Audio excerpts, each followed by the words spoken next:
contact with the divine. We may never know the final answer, but here's the viral truth.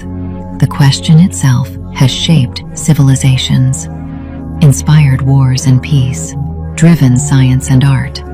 Whether God exists or not, the search for him has changed the world more than any discovery in history. What if I told you that every time you pray with faith, you're not just whispering into silence? You're interacting with the same quantum principles that govern reality itself. Quantum mechanics teaches us that the world doesn't sit in fixed certainty until it's observed.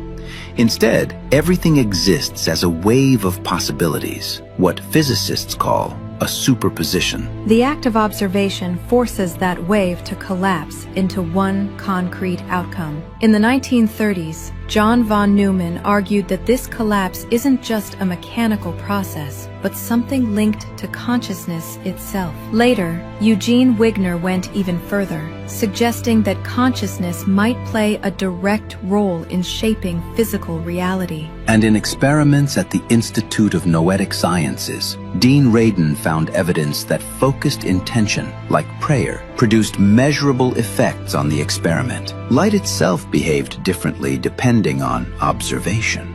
So what does this mean? It means that prayers are more than words. When you pray with faith and conviction, you're aligning your consciousness with the possibilities in the quantum field and pressing them into form. Half-hearted words barely nudge probability, but a mind that's steady, coherent, filled with certainty, acts like a sharp measurement device. It chooses, it collapses, it manifests. Prayer, in this sense, isn't begging. It's participating in the mechanics of reality itself. These principles aren't abstract. They connect perfectly. When you pray with conviction, your brain enters coherence, strengthening the signal of your intention. That intention then interacts with the quantum field, the vast soup of probabilities, just as Radin's experiments demonstrated. Collapse follows. One reality rises from the many.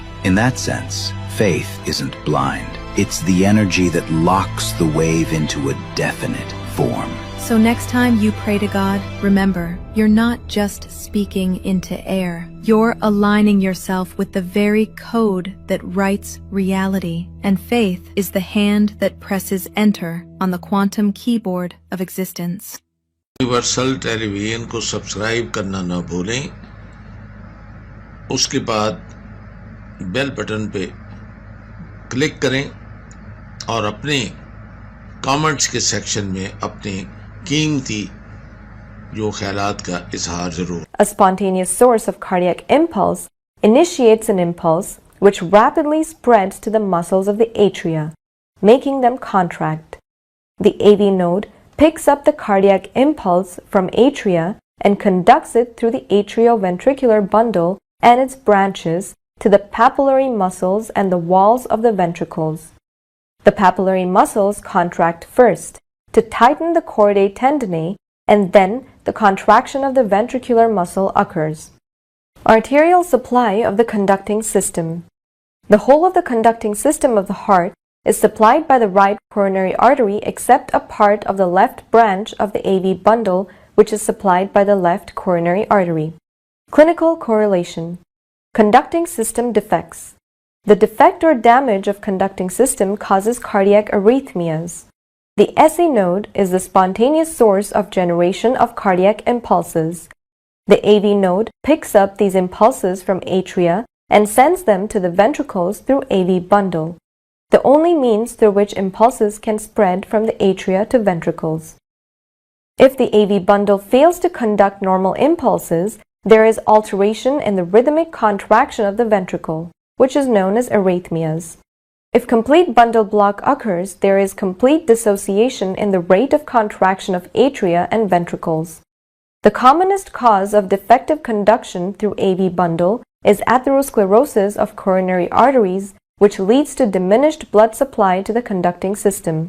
An important point to be noted here is that rapid pulse is called tachycardia, the slow pulse is called bradycardia, whereas irregular pulse is called arrhythmia.